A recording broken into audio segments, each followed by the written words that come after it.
only for the acting which they do on camera and on theatre, but also for the script writing, the dialogue writing, and so much more. So let's welcome them with a huge round of applause, Mr. Piyush Mishra and Mr. Manu.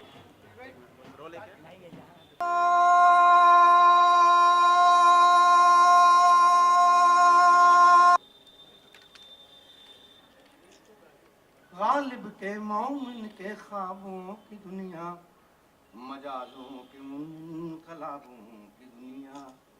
Ghalib के मोमिन के ख्वाबों की दुनिया, मजाजों के मुनकलाबों की दुनिया। फैज़ फिराक़ों साहिर मखदूम दुनिया अगर मिल भी जाए तो क्या है ये दुनिया, अगर मिल भी जाए तो क्या है। पलछिन में बातें चली जाती हैं, पलछिन में रातें चली जाती हैं। सवेरा वो ढूंढे रह जाता है जो सवेरा वो ढूंढे, जलते मकाम में बसेरा वो ढूंढे। जैसी बची है वैसी की वैसी बचा लो ये दुनिया, अपना समझ के अपनों के जैसी उठा लो ये दुनिया।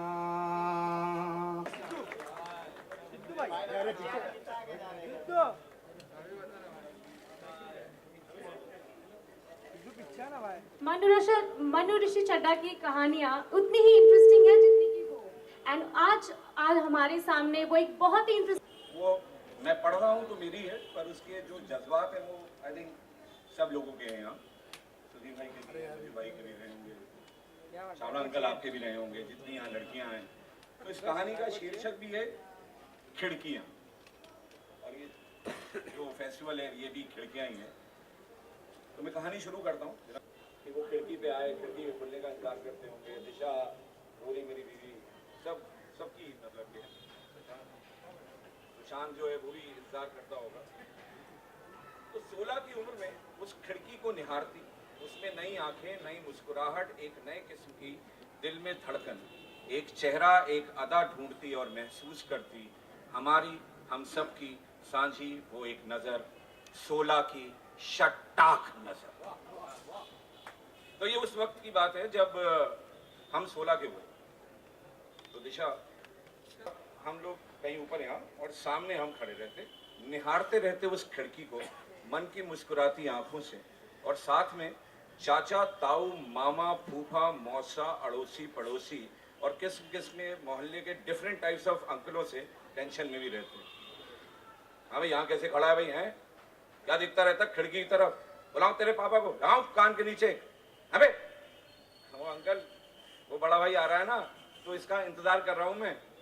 और अंकल घर आओ ना, कभी चाय पीकर जाओ। कल ही पापा पता आपकी बात कर रहे थे कि आपने और उन्होंने बहुत बोतलें चलाई हैं अपने कॉलेज के इलेक्शन में। है सही बात है अंकल, अपने टाइम में बता रहे थे कि आपकी जो टक्कर है सीधा नाक फोड़ देती थी, बड़ी मशहूर थी, और मेरे पापा को घूसा। सही बात है, कल ही की बात कर रहे थे आपकी। आओ ना अंकल चाय पे आओ।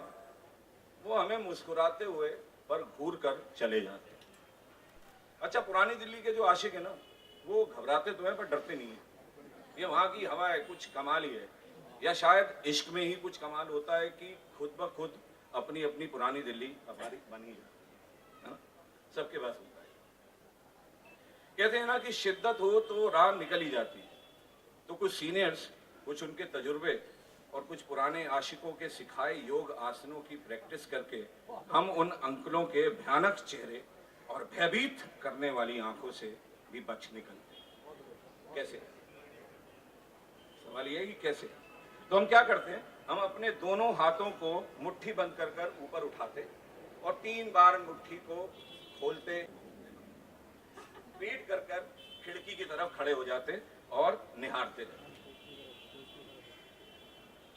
अब बहुत कम लोग जानते हैं कि पुरानी भी कंफ्यूजन होता है ना आशिकी में, वो गोलछा के लाल लाल मुलायम मुलायम कालीन पर चलते ही क्लियर हो जाता है। आशिकी को मजबूती देने में सर गोलचा और उनके बाप अपने आप को जिले सबानी यानी कि पृथ्वीराज कपूर, सलीम तुम्हें मरने नहीं देगा अनारकली, और हम तुम्हें जीने नहीं देंगे। अब लेडीज एंड जेंटलमैन हमारे लिए अकबर जो है वो पृथ्वीराज कपूर ही थे। अब लेडीज एंड जेंटलमैन बड़े बड़े प्योर सिल्क को फील कर दिया था उसने। तो चाइना सिल्क का सूट पीस देने का वादा करके बनवाया था मैडम का बेस्ट फ्रेंड अपनी बहन को हमने, और हमारी बहन ने भी जान लगा दी सर। चाइना सिल्क के एंट्री गेट के बाहर आप अपने साथ वाले का हाथ पकड़ ही लेते हैं, तो ऑटोमेटिकली हमने भी एक दूसरे का हाथ थाम लिया। बच्चा सुनिए, वो जब सिनेमा हॉल के अंदर घुसते हैं ना, वहां थोड़ा सा अंधेरा होता है,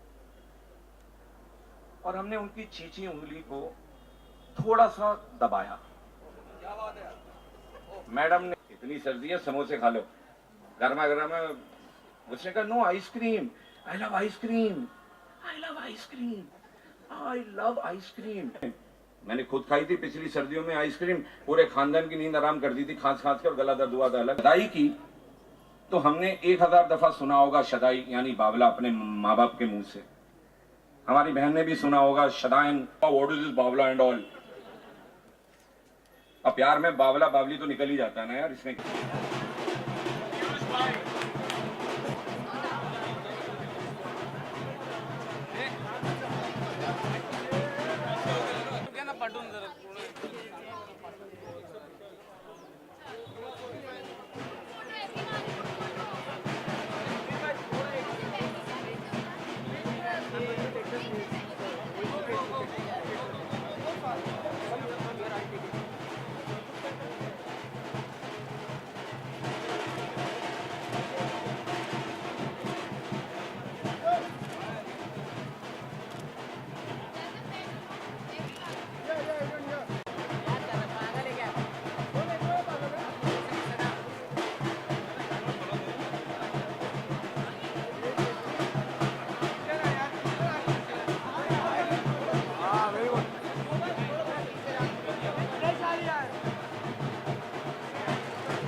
धीरे बोली धीरे बोली। उन्होंने इनिशिएटिव ले लिया और बोल रहे हैं। देखिए ऐसा है कि पिछले कुछ महीनों से, कुछ सालों से ना वो शांत रहो यार, फेस नहीं दिख रहा यार, फेस नहीं दिख रहा, फेस बहुत इम्पोर्टेंट है। हाँ मैं कह रहा था, अरे सीने कर ही लीजिए। Yeah, that's what I said. अच्छा ये फिर तो ये तुम मैं तू बोल रही है। मैं अकेले? हाँ मैं ठीक है। हाँ ठीक है चलो। क्या क्वेश्चन में भूल गया यार, क्या था? मुकेश का जो इनिशिएटिव है ये कितना अपीलिंग है, कितना इंकरेजिंग है? बहुत ही इनकरेजिंग है, इसलिए मैं यहाँ आया हूँ। पिछले कुछ महीनों और कुछ सालों से वो मुझे बहुत सरप्राइज़ करते हुए आ रहे हैं। तो हम सबको पता है कि is the best, one of the best casting directors of this country. मेरे को भी उन्होंने ही ढूंढा। तो उसके बाद फिर वो अपनी अभी पहली फिल्म डायरेक्ट करने वाले हैं, जिसके लिए मैं बहुत ज़्यादा सरप्राइज था और काफ़ी खुश था। लेकिन ये जो इनिशिएटिव है to support theatre at the same time I got to know कि आज जो भी पासेस हैं वो बिल्कुल फ्री में, तो इस तरीके का इनिशिएटिव लेना, इस तरीके का थिएटर को सपोर्ट करना काफ़ी काबिल तारीफ़ है, और मैं इसीलिए उनको सपोर्ट करने आया हूँ। आपने अपने कैरियर की शुरुआत बैरी जॉन के साथ की थी, थिएटर के साथ ही शुरुआत की थी आपने, जी। तो वो कितना आपको डेवलप करने में मदद किया as actor, as an individual? देखिए मैं जब गया था तो मुझे पता नहीं था कि मतलब मैंने किसी किताब में पढ़ा था कि आप एक एक्टर को ट्रेन कर सकते, किसी को एक्टर नहीं बना सकते। तो मैं ये ढूंढने गया था कि क्या मैं एक्टिंग कर सकता हूँ कि नहीं। बैरी सर ने कुछ 3-4 महीने बाद, कुछ शुरू के 3 महीने तो कुछ नहीं कहा, उसके बाद कहा कि यार तुम ढंग की एक्टिंग कर लेते हो। तो वो शुरुआत थी मेरा एक नई, मैं इंजीनियरिंग कर रहा था, वो सब छोड़ के फिर मैं इधर आ गया। तो हाँ बहुत कॉन्फिडेंस मिलता है, आपको पता चलता है कि आप किस तरीके से ऑडियंस को इफेक्ट कर सकते हैं, और जब आप लाइव स्टेज पे परफॉर्म कर रहे हो तो वो बात ही अलग होती है। तो यस मुझे ऐसा लगता है कि हर एक एक्टर को अपनी लाइफ में एक बार स्टेज पे ज़रूर परफॉर्म करना चाहिए। सुशांत, आपका कैरियर जो है रोलर कोस्टर राइड रहा है। पहले 2 यशराज की फिल्में की आपने, अभी MS धोनी कर रहे हैं, बायोपिक कर रहे हैं। कैसी शूटिंग चल रही है, कब तक दर्शकों को देखने को मिलेगी और क्या कहना चाहेंगे इस बारे में? धोनी की शूटिंग ऑलमोस्ट कंप्लीट हो गई है। इस महीने के आखिरी हफ्ते में हम ख़त्म कर लेंगे और उसके बाद VFX का काम चलेगा। 2 सितंबर को फिल्म रिलीज़ है। उसके बाद एक दिनेश विजन की फिल्म कर रहा हूँ मैं, जो फिल्म अभी मार्च से शुरू होने वाली है। वो भी इस साल एक और फिल्म आने वाली है, तो बस आ ही जाएगी वो भी। तो हाँ, तो भी चल रही है और काफ़ी अच्छी फिल्म है। और ये भी पूछना चाहूँगा कि जो भी बायोपिक बनती है, कुछ स्पोर्ट्स पर्सन चार्ज करते हैं और कुछ नहीं चार्ज करते हैं, तो आप क्या कमेंट करते हैं कि चार्ज करना कितना लायबल है, कितना? ये मेरे पास ओपिनियंस नहीं है सब चीज़ के बारे में। मुझे इतना पता है कि मैं एक एक्टर बनना चाहता हूँ, मैं फिल्में करता हूँ और उसके लिए मुझे पैसे चाहिए तो मैं चार्ज करता हूँ। अब बाकी मेरे पास कोई ओपिनियंस नहीं है। सुशांत, आपको क्या इन्फ्लुएंस किया, क्या आपको इंस्पायर किया टू बी अ एक्टर? कुछ नहीं यार, मैं बस ये मुझे लगता है कि एक हम किसी से भी कम्युनिकेट करते हैं तो हमें कुछ समय लगता है उसके साथ एक रिलेशन बनाने में, फिर हम जाके उसके सामने खुलते हैं। लेकिन ये जो कला है कि आप किसी को नहीं जानते, 500 लोग आपके सामने बैठे हुए हैं और आप स्टेज पे आते हैं और उनको कन्विंस कर देते हैं कि आप कुछ और है, आप नहीं है। ये काफ़ी क्या कहते हैं सिडक्टिव कला है जिसको आप छोड़ नहीं सकते। बार बार आपको करना अच्छा लगता है ये। सुशांत, अभी जब धोनी की बायोपिक पर काम खत्म होने वाले, तो पानी के लिए किस तरह की तैयारी चल रही है जो आपकी फिल्म? अभी नहीं, क्योंकि अगली फिल्म पानी नहीं है। अगली फिल्म जो है वो बहुत ही उम्दा लव स्टोरी है जो दिनेश विजन डायरेक्ट करने वाले हैं। तो अभी उसकी तैयारी चलेगी फेब में, एक बार जब मैं धोनी इस महीने ख़त्म कर लूँगा। सुशांत, हम अभी कॉलेज में आए हुए, तो आपकी कोई पुरानी याद है? हाँ, बहुत सारी यादें आ रही हैं। जैसे मैं कितनी बार अपने कॉलेज में फेल हुआ था, क्योंकि मैं बड़े अच्छे कॉलेज में था दिल्ली में, लेकिन क्योंकि मैं साथ में प्रोफेशनल डांसिंग करता था शामक के साथ और मैं बैरी के साथ थिएटर करता था, तो मैं कॉलेज में तो रहता नहीं था, तो मेरे को बहुत सारे बैक पेपर्स आते थे और मैं हमेशा डरा हुआ सा रहता था कॉलेज में, इसलिए आज मुझे थोड़ा डर सा लग रहा है। Done, thank you. इनिशिएटिव कितना अपीलिंग, कितना इंकरेजिंग है न्यू आर्टिस्ट के लिए? अच्छा है, क्योंकि हम सब ने एक साथ थिएटर से ही ऑलमोस्ट शुरू किया था और कोशिश करते हैं कि किसी भी तरह से कंट्रीब्यूट कर सकें तो करें। और मुकेश को भी मैं पहली बार एक प्ले में ही मिली थी, तो मुझे अच्छा लग रहा है कि उसने थिएटर के लिए कुछ किया। और हमारे थिएटर के बहुत बड़े बड़े एक्टर्स अभी यहाँ हैं, पीयूष भाई हैं, मन्नू हैं, सुधीर सर हैं जिनका NSD से काफ़ी अच्छा ताल्लुकात, और NSD के डायरेक्टर खुद यहाँ मौजूद हैं। तो आई फीलिंग हैप्पी कि कोई थिएटर के लिए भी ये करा है। काफ़ी सारी थिएटर फिल्मों को बहुत सारे एक्टर गिफ्ट कर देते हैं तो थिएटर के लिए कुछ हो रहा है, इट्स नाइस। नीचे आपका नेकलेस काफ़ी अच्छा लग रहा था, उसके बारे में कुछ बताइए। जो देवी कर रही है, ये मुझे किसी ने, एक काम करो तुम ही बोलो। ये जो नेकलेस, ये पेंडेंट मुझे किसी एक फ़ैन ने दिया था मसान देखने के बाद, क्योंकि उसमें मेरे किरदार का नाम देवी था। और अगर थिएटर की बात करें तो आप हमेशा से थिएटर से जुड़े रहे हो, तो ये कितना बड़ा प्लेटफॉर्म होता है एक एक्टर के लिए अगर थिएटर से अगर वो शुरुआत करते हैं? आई थिंक प्लेटफॉर्म से ज़्यादा जब हम लोगों ने थिएटर में कदम रखा था तो हम यही सोचते थे कि हम कितना सीख सकते हैं। एंड एज यंग एक्टर्स इस शहर में बहुत सारी अपॉर्चुनिटी है थिएटर की।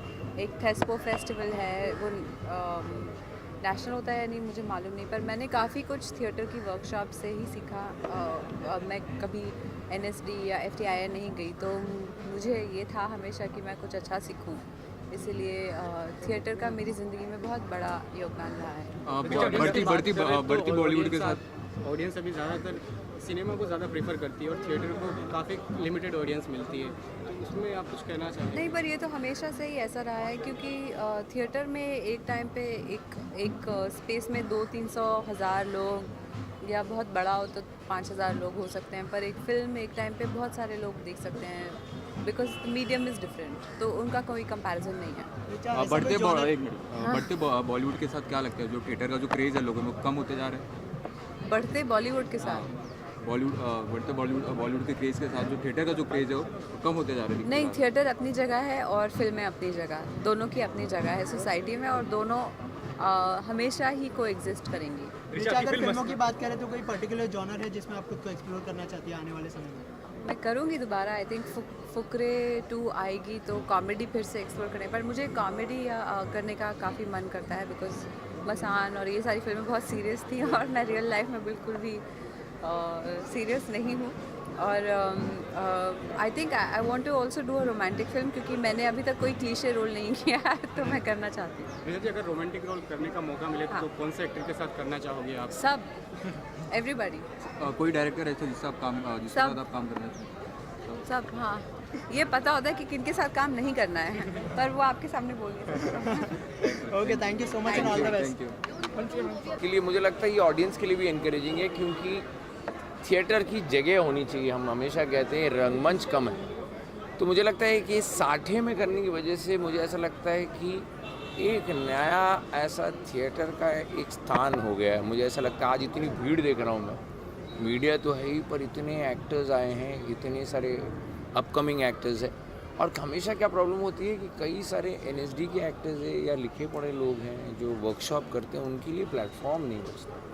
तो उनके लिए एक जगह हो गई, उसने कह दिया कि साल में एक वो फेस्टिवल वो करेगा, पर उस चक्कर में मुझे ऐसा लगता है कि एक एक्टिविटी हो गई and you know he didn't wait for anybody. वो बोले यार नहीं, मुझे कहीं डेट मिली नहीं मिली, मैं अपना शुरू करूँगा। आई थिंक इतना इनिशिएटिव लेके करना, आई थिंक गौरवास्पद। आप जितना पैशनेट रहे हैं थिएटर के लिए या जितना कंट्रीब्यूट किए हैं, अगर आज की यंग जनरेशन की बात करें तो उनको सिर्फ स्टार बनने की याद रहती है, ना तो एक्टिंग का मतलब समझते हैं, ना वो कंट्रीब्यूट कर पाते, तो इसके बारे में क्या कहना चाहेंगे? मुझे ऐसा लगता है कि स्टार तो जाहिर सी बात है, जो दिखता है वो स्टार है, इतना अगर समझ ले। और दिखने के लिए मुझे लगता है अंदर कुछ होना चाहिए, नहीं तो क्या सिर्फ नज़र आएगा चेहरा, अंदर का खोखलापन नज़र आएगा। तो थिएटर में क्या तो कोई भी किस्म का है, एक हम जैसे कहते हैं कि जिम जाके बॉडी वॉडी बनाते भी नहीं, तो एक्टिंग के पहले मुझे ऐसा लगता है कि उसका गला साफ हो जाना चाहिए, बात ठीक से करनी चाहिए, जो भाव है वो चेहरे पर आने या आपके जेस्चर्स में आने के लिए थोड़ी रिहर्सल करना ज़रूरी है। और वो मुझे लगता है थिएटर में अगर कर लो, इनिबिशंस कम हो जाते हैं, आत्मविश्वास बरकरार हो जाता है, लोगों के सामने परफॉर्मेंस करने का एक अलग मज़ा होता है। मुझे लगता है कैमरा में फिर ऐसा फील आ जाएगा कि आप समझ दुनिया आपको देख रही है और आप अपना टैलेंट लोगों के सामने परोस रहे हैं। कितना ऑर्गेनाइज है आज के दौर में थिएटर वर्ल्ड? मुंबई की अगर बात करो तो कितना ऑर्गेनाइज है? ऑर्गेनाइज है या नहीं है मुझे नहीं पता, पर इतना है कि ऑडियंस है। आप नाटक कीजिए, ऑडियंस आ जाती है। आप हर फ्राइडे न जाने कितनी फिल्में रिलीज़ हो रही है, फिर भी आप फ्राइडे के शाम आप किसी भी थिएटर हॉल में चले जाइए, ऑडियंस वहाँ पर है। नाना पाटेकर जी की नई मूवी आई है नट सम्राट, उस पर आप क्या कहना चाहेंगे? मुझे लगता है नट सम्राट होना ही था। विवाह शिरवाडकर ने लिखा हुआ अद्भुत नाटक है।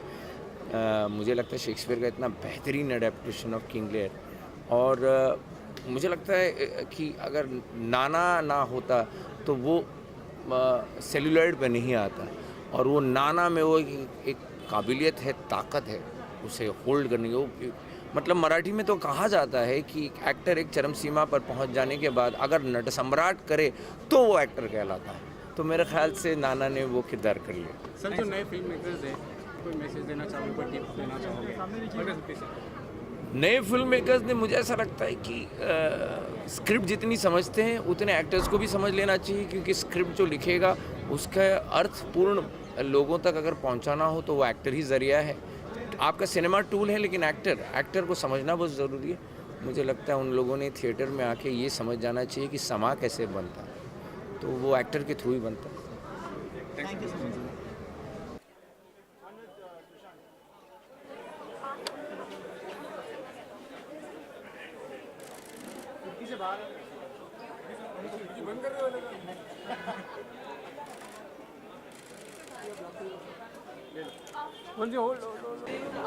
ठीक है ना?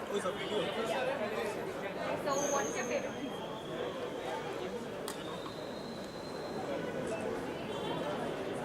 For the rest of your life, what would that be? I think that's it. You want to go? Take photo.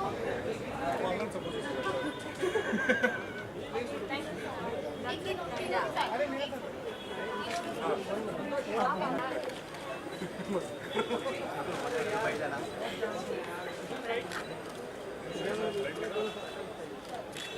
Sidhu बैठ ना थोड़ा सा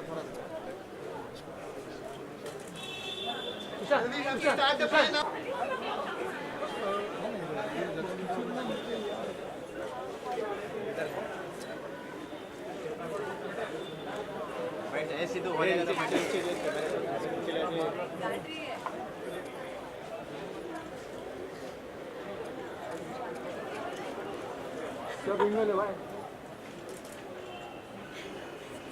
तो सर कैसा लगा इनिशिएटिव के लिए कुछ कहना चाहोगे? बहुत खूबसूरत इनिशिएटिव है, बहुत अच्छा है। मेरी तो शुरुआत ही थिएटर में है। मैं बहुत थोड़ा सा एक सकुचाया सा लड़का था, दिल्ली में 20 साल का था, और जब मैं बादल सरकार के नाम के एक आदमी से मिला, बहुत बड़े नाटककार थे, पता नहीं आजकल लोगों को याद है कि नहीं, हमारे लिए बहुत महत्वपूर्ण थे, और उनके साथ नाटक करके, और एक इंसान थे, बड़े डायरेक्टर हैं थिएटर के, उनका नाम है M.K. रैना, उनके साथ मैंने बहुत नाटक किए। हमने एक नाटक किया था जुलूस, जिसके हमने 200-250 शोज़ किए होंगे दिल्ली में।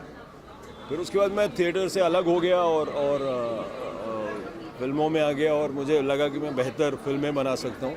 एक्टर अच्छा था नहीं, और निर्देशक में ज़्यादा दिलचस्पी थी, सिनेमा में ज़्यादा दिलचस्पी थी, तो वहाँ चलाया। लेकिन बतौर दर्शक मैं हमेशा थिएटर को देखता हूँ, बहुत मज़ा आता है मुझे, और बहुत खूबसूरत नाटक है। महाराष्ट्र का ट्रेडिशन बहुत ही बड़ा है थिएटर का, तो आज मुकेश जो प्रोत्साहन दे रहा है, एक नए प्लेटफॉर्म दे रहा है नए थिएटर वालों को, बहुत अच्छी बात है। ये थिएटर का जो प्लेटफॉर्म है वो किसी भी एक्टर के लिए कितना बड़ा हो सकता है? अपने आप में देखिए, थिएटर मुझे अपने आप में एक विधा है, और एक्टर के लिए और निर्देशक के लिए, नाटककार के लिए वो एक अपनी विधा है, तो उसको अपने लिए देखना चाहिए, उसको कभी फिल्म से कंफ्यूज नहीं करना चाहिए कि ये एक्टर को मैंने थिएटर देखने में बहुत मज़ा आता है। फिर एक एक्टर थिएटर में भी बहुत जब मंचता है तो फिर फिल्मों के लिए भी बेहतर होता है, वो एक अलग बात है।